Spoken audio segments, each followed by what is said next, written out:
Hello दोस्तों, मेरा नाम है सचिन और स्वागत करता हूं आपका अपने यूट्यूब के चैनल द पावर ऑफ पाई में, जहां हम डिस्कस करते हैं क्लास 9 to 10th की फिजिक्स और मैथ्स। और आज का हमारा टॉपिक है क्लास 10th का चैप्टर नंबर 1 बहुपद यानी कि पॉलिनॉमस। तो आज जो है हम इस चैप्टर के एक्सरसाइज 1.4 को सॉल्व करने वाले हैं।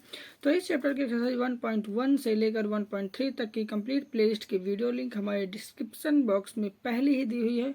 तो आप सबसे पहले उन वीडियोस को देख लें ताकि आपको इस चैप्टर के प्रीवियस जो हमारी एक्सरसाइज है उनके कॉन्सेप्ट जो है वो अच्छे से क्लियर हो सके।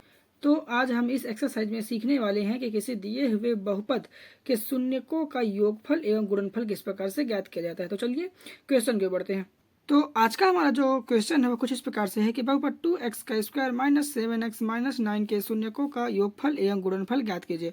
तो इस क्वेश्चन को सॉल्व करने के लिए हम क्या करेंगे कि हम जो है अपने दिए हुए बहुपद यानी 2x का स्क्वायर माइनस 7x माइनस 9 की तुलना जो है हम ax का square plus bx plus c से करते हैं। तो सबसे पहले हम क्या करेंगे कि हम लिखते हैं बहुपद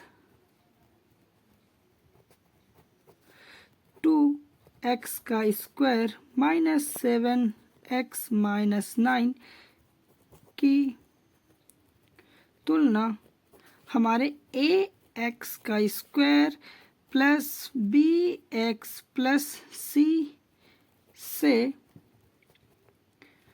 करने पर अब हम क्या करेंगे कि हम जो है अपने दिए हुए बहुपद के जितने भी हमारे x के गुणांक है उसको हम क्रमशः a, b और c मान लेते हैं। तो हम जो है इस x के गुणांक यानी कि 2 को हम मानते हैं a, तो हमने लिखा a इज इक्वल टू 2। और जो हमारा ये x का गुणांक है यानी कि 7, इसे हम मान लेते हैं b के बराबर, तो हम लिखते हैं b इज इक्वल टू 7। और जो हमारा माइनस 9 है ये हो जाएगा हमारा अचर पद यानी कि c, तो हमने लिखा c is equal to minus 9। ठीक है, 7 जो है ये भी माइनस में होगा। अब आगे हम क्या करेंगे कि हम जो है दिए हुए बहुपद के शून्यकों का योगफल एवं गुणनफल ज्ञात करने के लिए हम क्रमशः बहुपदों के योगफल एवं गुणनफल का फार्मूले का प्रयोग करेंगे। तो हम जो है लिखते हैं हमारे शून्यकों के योगफल के फार्मूले को। तो ये होता है हमारा शून्यकों का योगफल। ठीक है, ये क्या होता है, ये होता है हमारा माइनस x का गुणांक।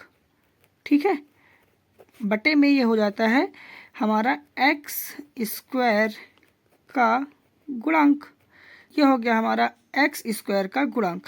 अब आगे जो है हम शून्यकों के गुणनफल का फॉर्मूला लिखते हैं। तो हम लिखते हैं हमारे शून्यकों का गुणनफल, इसका फार्मूला क्या होता है, ये फार्मूला होता है अचर पद बटे x स्क्वायर का, ये हो जाता है हमारा गुणांक। तो ये होता है फार्मूला शून्यकों का गुणनफल का। ठीक है, अब आगे हम क्या करेंगे कि हम जो है इसी फार्मूले के अकॉर्डिंग हमारे दिए हुए बहुपदों के जो हमारे मान हैं उसको हम पुट कर देते हैं। तो हम निकालते हैं सबसे पहले शून्यकों का योगफल। तो पुनः हम एक बार लिखते हैं, हम लिखेंगे शून्यकों का योगफल। ठीक है, ये हो गया हमारा शून्यकों का योगफल इज इक्वल टू, ये इसका फार्मूला क्या होता है, ये होता है हमारा माइनस x का गुणांक। माइनस x का गुणांक यानी कि क्या कि हमारा जो दिया हुआ बहुपद है उसका जो हमारा x है उसका गुणांक कितना है 7, जो कि होता है हमारे b के बराबर। तो हम लिखेंगे यहाँ माइनस x के गुणांक के स्थान पर हमारे b को। तो ये हो गया b अपॉन और x स्क्वायर का गुणांक यानी कि ये होता है हमारे a के बराबर। तो हम लिखेंगे ये हो जाएगा हमारा a, तो हम लिखते हैं a। अब आगे हम यहाँ देख सकते हैं कि हमारा ये जो b है उसका वैल्यू कितना है, ये होता है हमारा -7।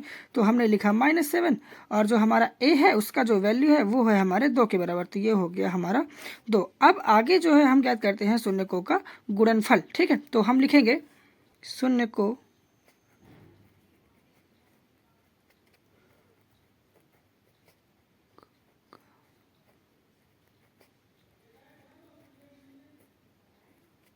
तो हम लिखते हैं शून्यकों का गुणनफल। अब यहाँ जो शून्यकों का गुणन का फॉर्मूला हमें दिया हुआ है वो होता है हमारा अचर पद, अब बटे में होता है x स्क्वायर का गुणांक। तो यहाँ जो हमारा अचर पद है वो है हमारा सी, तो हम लिखते हैं अचर पद के स्थान पर हमारे सी को। और जो हमारा एक्स स्क्वायर का गुणांक है वो हमने ऑलरेडी ज्ञात कर रखा है, वो होता है हमारा ए के बराबर। तो हमने लिखा इस एक्स स्क्वायर के स्थान पर ए को। तो यहाँ हम देख सकते हैं कि हमारा ये जो सी है उसका जो वैल्यू है वो है हमारे -9 के बराबर, तो ये हो गया हमारा -9। और जो हमने ए ज्ञात किया है वो है हमारे 2 के बराबर, तो ये हो गया हमारा 2।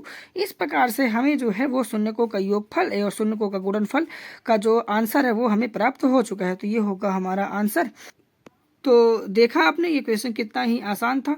तो आशा करता हूँ आपको आज का ये वीडियो पसंद आया होगा। अगर वीडियो पसंद आया हो तो प्लीज़ चैनल को लाइक, शेयर और सब्सक्राइब जरूर कर लें। बेल आइकन को भी प्रेस कर लें ताकि आपको आने वाली वीडियो की हर अपडेट मिलती रहे। धन्यवाद।